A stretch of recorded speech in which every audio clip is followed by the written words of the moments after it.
শেখ হাসিনার পতনের পর আয়নাঘর আবার আলোচনায় উঠে এসেছে। সেখান থেকে ইতিপূর্বে ৩ জন বন্দী মুক্তি পেয়েছেন।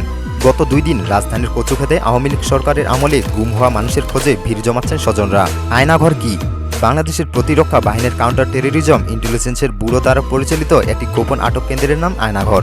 ধারণা করা হয় এখানে কমপক্ষে ১৬টি কক্ষ রয়েছে, যেখানে একসঙ্গে ৩০ জন বন্দী রাখার মতো সক্ষমতা রয়েছে। আয়নাঘরটি বাংলাদেশের ঢাকা সেনানিবাস এলাকায় অবস্থিত বলে ধারণা করা হয়। আয়নাঘর শুনতে যতটা সাদামাটা ততটাই রহস্যময়।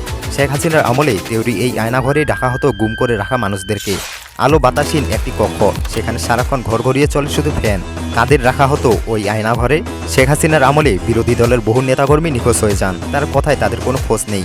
এমনকি সেনাবাহিনীর লোকজনও রয়েছেন ওই তালিকায়। আয়নাঘর আসলে গোয়েন্দাদের একটি গোপন বন্দিশালা বা ডিটেনশন ক্যাম্প। আনন্দবাজারের প্রতিবেদনে বলা হয়েছে আয়নাঘর হচ্ছে গুমখানা। হাসিনার শাসনকালে ২০০৯ সাল থেকে ২০২১ সালের সেপ্টেম্বর পর্যন্ত সেখানে মোট ৬০৫ জনকে গোপনে বন্দী করে রাখা হয়েছিল।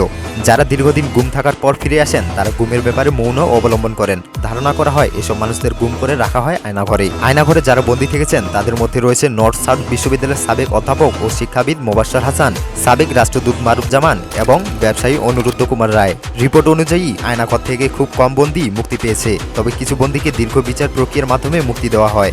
অনেকেই আবার ইনকাউন্টারের শিকার হয়েছেন। বাংলাদেশে এ জাতীয় ঘটনা তদন্ত প্রায় হয়নি বললেই চলে। আয়নাঘরে রাখা অনেকেই দিনের পর দিন অত্যাচার সহ্য করতে না পেরে মারা যায়, তারপর লাশ সরিয়ে দেওয়া হয়।